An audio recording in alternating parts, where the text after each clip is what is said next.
I could use a Modelo right now, bottle and or draft. Good to see you, Desmond Howard, working with Modelo, college football playoff. We are looking for that fighting spirit in the national championship game, which I think you got to be a little bit bummed out your Michigan Wolverines are not going to be there. But do you think that, let's start there, are the two best teams playing in this game in your mind? Absolutely. Absolutely. Yeah. Yeah. Yeah. Yeah. That's the easy one. Okay. How about you? I would agree. However, the way I did not think that Michigan was the best team in the Big Ten, to be honest, this year. I actually thought. Right, but that wasn't the question. I was asking you, do you think you got the two best teams in the championship game? Yes or no? It's real simple. Yeah, I want to complicate it and say that if the Buckeyes were there, and I'm not a Buckeye fan. Yeah, but they wasn't. But they wasn't. Do we have the two best teams? They weren't. They weren't. Do we have the two best teams? I'm just trying to get an answer so we can keep this interview going. Okay. I will comply. I mean, who you think don't belong? Alabama or Georgia? Because I'm just trying to figure it out. I just would have liked to have. I think maybe it's my Iowa graduation over here that I would just. And there's no good answer for me because I wasn't a fan of Michigan and or the Buckeyes. But I would, considering what happened to Michigan, I would have liked to have seen what would have happened with Ohio State. That's but you still didn't answer the question. I think we have the two best teams. Yes. Thank you, sir. Thank you, sir. No, and we saw what Michigan did to Ohio State, so you ain't got to worry about that. Yeah. I'm just saying. There it is. Hey, well, okay, so let's go there. 1991, 30 years ago. They were supposed to kick the ball out of bounds. They didn't. A guy by the name of Yu caught it and took it to the house in one of the most iconic plays in the history of college football. First of all, when you think about that now, was that the greatest moment of your life as far as like in the moment joy? Like you took a kickoff back in the Super Bowl, but like when you think of like moments hitting the pillow at night, is that number one for you? No, well, no. It gets no bigger than the Super Bowl. I don't give a damn what nobody do in college. Super Bowl is it. If you ever pick up a pigskin and you want to play football, I mean, that is the game. I mean, it gets no bigger than that. So let's not ever confuse that. That was special in context. That was as good as it gets to me at that level. But, bruh, Super Bowl is the Super Bowl. that is the king of everything in football. I got it. Yeah. That's special. Go ahead. I'm just saying, if you were going to try to predict what could be a game-defining play that Modelo would be honoring in the official beer sponsor of the college football playoff, do you have anything in your mind that you can see happening in this championship game coming up on the 10th? Wow, I tell you what, it's gonna be a good one. I'm excited about it. You got two Titans, two Titans, the clash of the Titans, teams that are built similarly. I think we got the two best teams in the game, in the championship game. It could be a special teams play that can make the difference. We didn't see that, the last time, but I think that, there's always a chance that can be, what tilts the table to one team's favor or the other team, no doubt. Yeah. So there's some noise around Go Blue with Jim Harbaugh and the NFL. Do you think he's interested in coaching in the NFL, if you had to guess?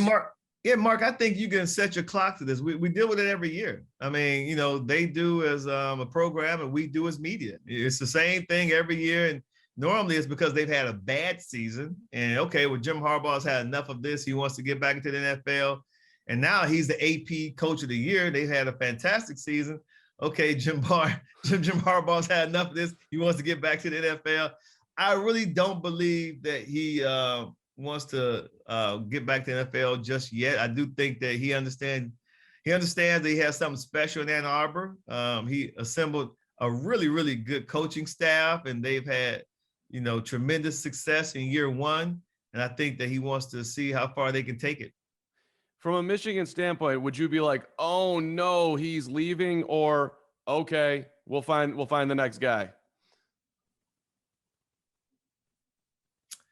From a Michigan standpoint, what does that mean? Well, if from a Michigan fan, should you be worried about losing Jim Harbaugh? Or, hey, we're Michigan, we'll find the next great head coach, we're going to keep on winning. Like, Jim's replaceable, basically.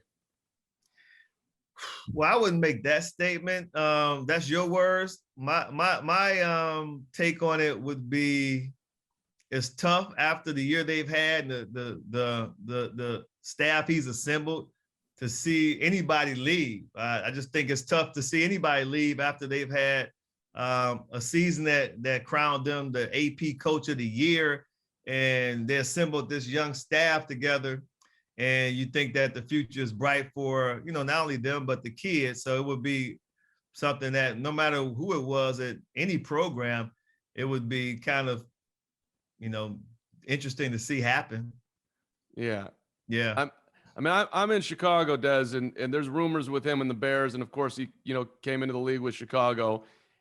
And you know what, Mark, not to cut you off, yeah. but there's also rumors about Ryan Day going to the Bears to develop Justin Fields. Yeah. I don't see many people talking about that, but there's definitely rumors about that. And I think that's probably more realistic just because he coached the kid before and it makes sense, but who knows? We'll see. Okay. I just, you look at the success Harbaugh had on the NFL level and people get worried about college coaches going to the league. Is he going to be Nick Saban or is he going to be, Bill Walsh or, it's not like guys haven't had success coming from college to the league. Jimmy Johnson, maybe Ryan Day is the right guy, but it'll be interesting what goes on in Chicago. But so if you wouldn't be buyer beware, if you want to hire Jim, that's a good hire. Am I hearing that right? Jim's one of the best coaches in football, college and pro. Well, I mean, he's proved it on both levels. You know what I mean? Yeah. Okay. Most college coaches, they struggle at NFL level because the playing field's a little more even. So you notice some real disasters lately because the playing field's a little more even up at that big boy level. I see you, Urban. I think Urban. Who is Urban? You thought? Oh. Well, I guess that would be exact. I didn't even think about him, but I guess you got a point there. Yeah. But no, I'm just saying, like historically, yeah, they struggle because it's the playing field starts to even out a little bit. Yeah. Let me ask you about your conversation and Desmond Howard, one of the all-time greats, college football Hall of Famer, the only MVP in the history of the Super Bowl, doing it on the special team side, still to this day. Congratulations. Thank you very much. Appreciate it.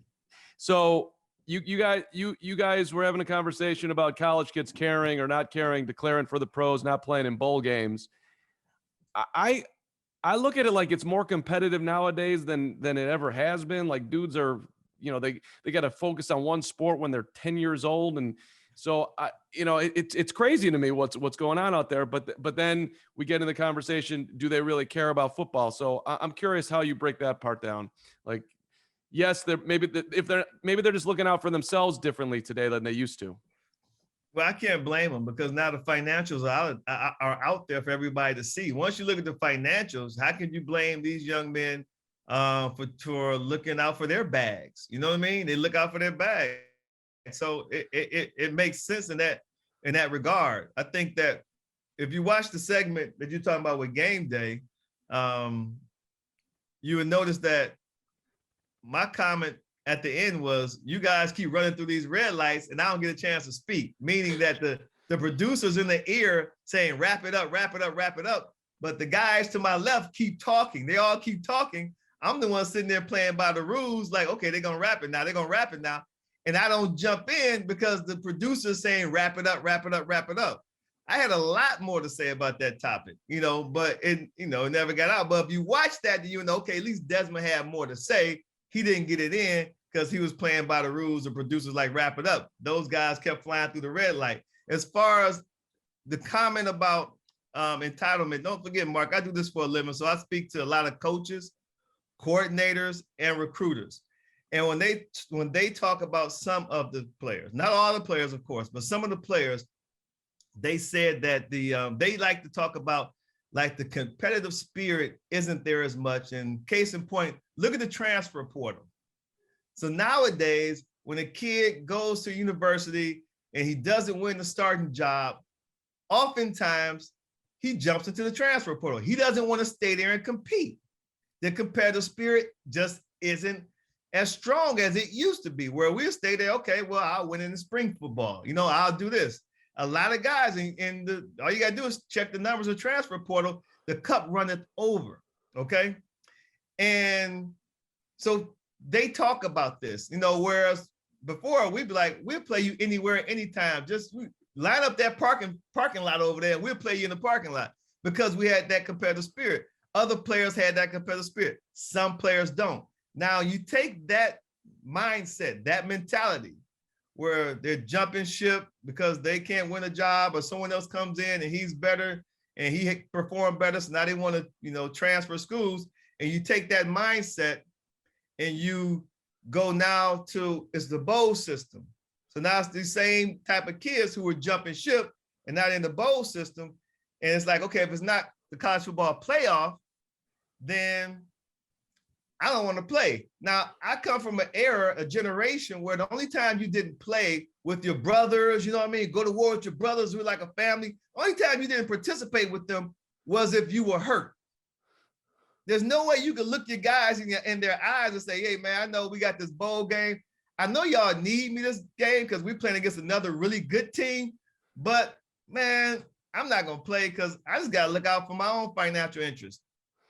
I get it.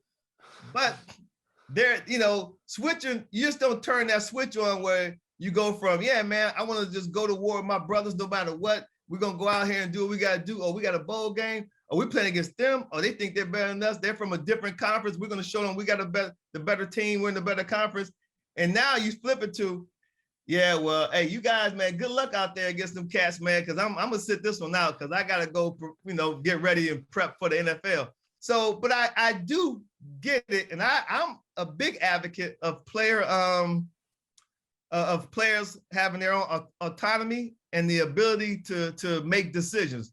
I'm probably been the strongest voice that ESPN has ever had about the topic, because I was on that since 2005 when Reggie Bush was at USC. I think he was 2005. Anyway, when Reggie Bush was at USC, I was the one talking about USC owes Reggie Bush money, and people thought I was crazy. I said, how many jerseys they sell with that number 5 on it before he wore it? Okay, open the books. How many did they sell after Reggie Bush wore the number 5 jersey? I said, you have to be insane to try to convince me that Reggie Bush did not give that number 5 jersey value. And he should capitalize off the value he gave that jersey. So I've been a big advocate for players having their own autonomy, for players having a voice at the table, for players being able to get paid for their image and their likeness. Because I've always felt like they was exploited. So nowadays, when you fast forward to these kids making this decision, I love the fact that they can make these decisions, because they should be able to make these decisions. Whether I agree with certain decisions they make, that's neither here nor there. They can make any decision that they can make to benefit them and look out for their future. Desmond Howard, you're awesome. That was a ton of fun. And we'll give Modelo college football playoff. Des, I want to connect with you again. This was let's do it, Mark. Let's do it. A lot of fun. So, hey, I know you got some places to be, so we'll see you next time. All right. Okay, man. Thanks again.